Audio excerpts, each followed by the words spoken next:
بسم اللہ الرحمن الرحیم۔ رحمت عالم صلی اللہ علیہ وسلم موت سے 4 دن پہلے آپ نے سارے خدام کو آزاد فرمایا جو آپ صلی اللہ علیہ وسلم کی خدمت میں تھے۔ قانون کی زبان میں انہیں غلام کہا جاتا ہے، لیکن میں انہیں کیسے غلام کہوں جو رحمت عالم صلی اللہ علیہ وسلم کے دسترخوان پر حضور کے ساتھ کھانا کھاتے ہیں۔ جہاں رحمت عالم بیٹھتے ہیں وہ وہیں بیٹھتے ہیں۔ ان میں جو سب سے بڑا ہے، ان میں جو سب سے اہم ہے وہ زید بن حارثہ ہے، جس کے متعلق رحمت عالم صلی اللہ علیہ وسلم فرمایا کرتے تھے زید کو میرا غلام نہ کہا جائے، زید تو میرا بیٹا ہے۔ تو جنہیں اللہ کے رسول کی خدمت میں یہ اسٹیٹس ملا، یہ عزت ملی، یہ مقام ملا، میں انہیں کیسے غلام کہوں؟ کوئی باپ اپنی اولاد کے ساتھ وہ شفقت نہیں کرتا جو رحمت عالم صلی اللہ علیہ وسلم اپنے خدام سے شفقت فرمایا کرتے تھے۔ لوگ کھاتے اور پیتے ہیں تو زندہ رہتے ہیں، وہ اللہ کے رسول کو دیکھتے تھے تو زندہ رہتے ہیں۔ حافظ الحدیث حضرت ابو ہریرہ رضی اللہ تعالیٰ عنہ صاحب صفہ کے درویشوں میں سے ہیں، فرماتے تھے ہفتوں تک بھی ہفتوں تک بھی کھانے کو کچھ نہیں ملتا تھا۔ کبھی کوئی کھجور کا خوشہ آ گیا تو ایک ایک دانہ سب کو مل گیا، رحمت عالم کے ہاتھوں سے، مگر حضور کے ہاتھوں سے۔ کبھی کوئی دودھ کا پیالہ آ گیا تو ایک ایک گھونٹ سب نے پی لیا، حضور صلی اللہ علیہ وسلم کے ہاتھوں سے۔ تو پوچھا گیا ابو ہریرہ تم زندہ کس طرح رہتے تھے؟ فرماتے تھے ہمیں وہ غذا ملتی تھی کہ دنیا کی کسی چیز میں وہ وٹامن نہیں ہے، وہ انرجی نہیں ہے جو اس غذا میں تھی۔ پوچھا گیا وہ کیا چیز تھی؟ کہنے لگے رحمت عالم کے چہرے پر نظر، حضور صلی اللہ علیہ وسلم کے چہرے پر نظر ہم ڈالتے تھے تو ہماری بھوک بھی چلی جاتی تھی، پیاس بھی چلی جاتی تھی۔ آپ صلی اللہ علیہ وسلم نے اپنے خدام کو آزاد فرمایا۔ سیدہ عائشہ فرماتی ہیں رضی اللہ تعالی عنہا، مجھ سے پوچھا بنت ابی بکر گھر میں کچھ ہے؟ انہوں نے عرض کیا 7 درہم ہیں گھر میں، 7 درہم۔ فرمایا وہ سب اللہ کے بندوں میں تقسیم کرو، سب تقسیم کرو۔ سب تقسیم ہو گئے۔ 3 دن پہلے، وفات سے 3 دن پہلے صحابہ مسجد نبوی میں منتظر تھے۔ آپ صلی اللہ علیہ وسلم نے فرمایا ابو بکر کو کہو میری امت کو نماز پڑھائے۔ پانی کے مشکیزے ڈالے گئے تھے، طبیعت میں کچھ راحت بھی آ گئی تھی لیکن نقاہت تھی۔ سیدہ عائشہ رضی اللہ عنہا عرض کرتی ہیں میرے ابا تو بہت رقیق القلب ہیں، بہت نرم دل ہیں، اللہ کے رسول وہ آپ کے مصلی پر کیسے کھڑے ہو سکیں؟ اب رحمت عالم نے تاکید کے انداز میں فرمایا مرو ابا بکر فلیصلی بالناس، ابو بکر کو کہو وہ میری امت کو نماز پڑھائے۔ سیدہ نے پھر عرض کیا حضور کسی مضبوط دل والے کو یہ حکم دے۔ وہ فرماتی میرے ذہن میں فاروق اعظم تھے کہ ان کو کہیں۔ تو اب آپ صلی اللہ علیہ وسلم نے تھوڑی سی تنبیہ فرمائی تم چپ رہو، ابو بکر سے کہو وہ میری امت کو نماز پڑھائے۔ جو ہی یہ پیغام پہنچا اور صدیق اکبر ٹوٹے ہوئے دل کے ساتھ مصلی پر آئے، رحمت عالم صلی اللہ علیہ وسلم بھی تشریف لے آئے۔ تو حجرے سے جو ہی آپ صلی اللہ علیہ وسلم باہر آئے تو ابو بکر پیچھے ہٹنے لگے۔ اتنے میں رحمت عالم قریب آ چکے تھے تو صدیق اکبر کے کندھے پہ ہاتھ رکھ کے فرمایا علیک یا ابا بکر، علیک یا ابا بکر، میں تجھے ہٹانے نہیں آیا، ٹھکانے آیا۔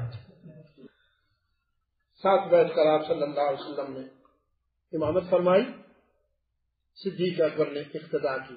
صدیق اکبر نے رسول اکرم کو فالو کیا اور باقی تمام مسلمانوں نے ابو بکر کو فالو کیا، اس لیے کہ حضور کی آواز اتنی نحیف تھی کہ کہ صدیق اکبر سنتے تھے، صدیق اکبر کی آواز اونچی تھی، وہ باقی سارے مسلمان سنتے تھے، تو صدیق اکبر نے رحمت عالم کی اقتدا کی، امت نے ابو بکر کی اقتدا کی۔ تو صدیق اکبر کی جانشینی کا فیصلہ اللہ نے اس انداز میں فرمایا کہ اپنے رسول سے صلی اللہ علیہ وسلم عملاً اس جانشینی کو مستند کر 17 نمازیں صدیق اکبر رضی اللہ تعالیٰ عنہ نے رسول اکرم صلی اللہ علیہ وسلم کی حیات طیبہ میں امت مسلمہ کو پڑھائی۔ کتنی؟ 17 نماز۔ پھر آپ صلی اللہ علیہ وسلم کی نقاہت بڑھتی چلی گئی۔ سیدہ فاطمہ زہرا رضی اللہ تعالیٰ عنہ سرانے بیٹھی ہیں، مٹی کے پیالے میں پانی رکھا تھا، آپ صلی اللہ علیہ وسلم اس میں ہاتھ دبو کر اپنے چہرے پر پھیرتے تھے۔ سیدہ فرماتی ہیں کہ میں نے محسوس کیا کہ ابا حضور کے لب ہلتے ہیں۔ جب میں نے قریب ہو کے سنا تو فرما رہے تھے اللہم برفیق الاعلی، اللہم برفیق الاعلی، اللہم برفیق الاعلی، یا اللہ اب دنیا والوں سے زیادہ مجھے تیری محبت، تیرا جوار اور تیرا قرب چاہیے۔ پھر میں نے اپنے ابا کے لب ہلتے ہوئے دیکھے تو میں قریب ہوئی، میں نے سنا فرما رہے تھے اللہم اغفر لامتی، امتی امتی، یا اللہ عبادت گزار تو عبادت سے بخشے جائیں گے، مجاہد تو جہاد سے بخشے جائیں گے، متصدقین تو صدقات و خیرات سے بخشے جائیں گے، صدیقین تو صداقتوں سے بخشے جائیں گے، میرے گناہگار نام لیوا جو ہیں تو گناہگار لیکن میرا نام لیتے ہیں، یا اللہ انہیں میری وجہ سے معاف کر۔ پھر اشارہ فرمایا، سیدہ فاطمہ زہرا رضی اللہ تعالیٰ عنہ قریب ہوئی، کان میں کچھ کہا تو سیدہ کے ریساخ کا آنسو جاری ہوئے، تو سر اٹھایا تھا کہ آپ نے پھر اشارہ فرمایا، قریب ہوئی، پھر کچھ کہا تو سیدہ فاطمہ زہرا رضی اللہ تعالی عنہا مسکرا دی۔ وہ وقت تو ایسا نہ تھا، آپ صلی اللہ علیہ وسلم کی وفات کے بعد پھر ایک دن سیدہ عائشہ صدیقہ رضی اللہ عنہا نے پوچھا بیٹی آپ پہلے روئی تھی پھر ہنسی تھی، وہ کیا بات ہے؟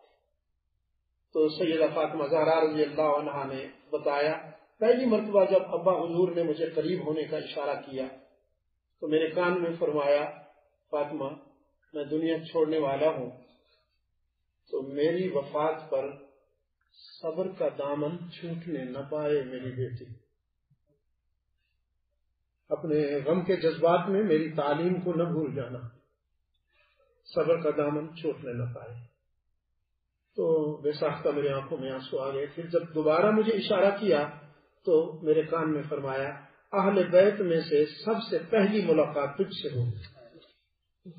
چنانچہ سیدہ فاطمہ زہرا رضی اللہ تعالیٰ عنہ صرف 6 مہینے اپنے ابا حضور کے بعد زندہ تھے۔ بس یوں ہی مقدس ماحول، مقدس لمحات میں آپ صلی اللہ علیہ وسلم نے یہ دنیا چھوڑی۔ صدیق اکبر رضی اللہ تعالی عنہ حوالی مدینہ میں ان کا گھر تھا، جیسے آپ کا اسکابرو ہے یا آپ کا مسی ساگا ہے، حوالی یعنی مضافات میں۔ کئی راتوں سے رحمت عالم صلی اللہ علیہ وسلم کے ساتھ تھے۔ آخری رات آپ صلی اللہ علیہ وسلم کی طبیعت کچھ پرسکون تھی، وہ جسے افاقت الموت کہتے، تو آپ نے فرمایا ابو بکر میں پرسکون ہوں، تم آج رات گھر جاؤ۔ تو تعمیر ارشاد میں گھر چلے گئے، وہیں اطلاع ہوئی کہ وہ سانحہ ہو گیا جس کا اندیشہ تھا۔ تیزی کے ساتھ آئے اور حجرہ عائشہ کے قریب آ کر بے ساختہ زبان سے نکلا وا نبیہ وا رسولہ وا صفیہ، میرے نبی، میرے رسول، میرے دوست، آپ نے تو دنیا میں کوئی سفر میرے بغیر نہیں کیا، آج مجھے بھی کرنا چھوڑ دیا۔ پھر حجرہ عائشہ میں داخل ہوئے. رحمت عالم صلی اللہ علیہ وسلم کے چہرے پر چادر تنی تھی. چادر اٹھائی اور بے ساختہ ایک جملہ کہا. وہ جو فرسٹ امپریشن ہوتا ہے نا کسی اہم واقعے پر، بے ساختہ وہ جملہ یہ تھا کہ طبت حیم و میتا، طبت حیم و میتا. موت دنیا کے سارے حسینوں کا حسن چھین لیتی ہے. موت کے بعد کوئی حسین نہیں رہتا. لیکن میرے محبوب، تو دنیا کا منفرد حسین ہے کہ موت بھی تیرا کچھ نہیں بگاڑ سکی. تیری زندگی بھی پاک ہے، تیری موت بھی پاک ہے. تو زندگی میں بھی حسین ہے، تو موت کے بعد بھی حسین ہے. اور پھر رحمت عالم صلی اللہ علیہ وسلم کے ماتھا پر بوسہ دیا صدیق اکبر، اور فرمایا کہ 2 موتیں آپ پر اللہ نے 2 موتیں جمع نہیں کرنی. یہ ضابطہ تھا جو لاگو ہو گیا. اب بات کیا ہو رہا ہے؟ بار یہ ہو رہا ہے کہ ویسے تو فضا ساری کی ساری زفرش کا عرش سوگوار ہے. حسنین کریمین کی آہیں سنی نہیں جاتی. حسنین کریمین کی آہیں جگر ٹکڑے کر رہی ہیں. اور سیدہ فاطمہ فرما رہی ہیں رضی اللہ تعالی عنہا، صبت علی مصائب لو انہا صبت علی الایام سرن لیالیا. میرے بابا جان کی موت نے مجھ پر وہ غم توڑے ہیں اور وہ دکھ توڑے ہیں کہ اگر ان غموں کا، ان دکھوں کا کچھ حصہ چمکتے ہوئے سورج پہ پڑ جائے تو یہ ہمیشہ کے لیے اندھیروں میں ڈوب جائے، قیامت تک اس کی روشنی لوٹ کر نہ آئے. یہ واقعات اور حالات میں آپ کو 12 ربیع الاول کے بیان کر رہا ہوں. 12 ربیع الاول کے، کینیڈا کے بے زبانوں، 12 ربیع الاول کے واقعات بیان کر رہا ہوں.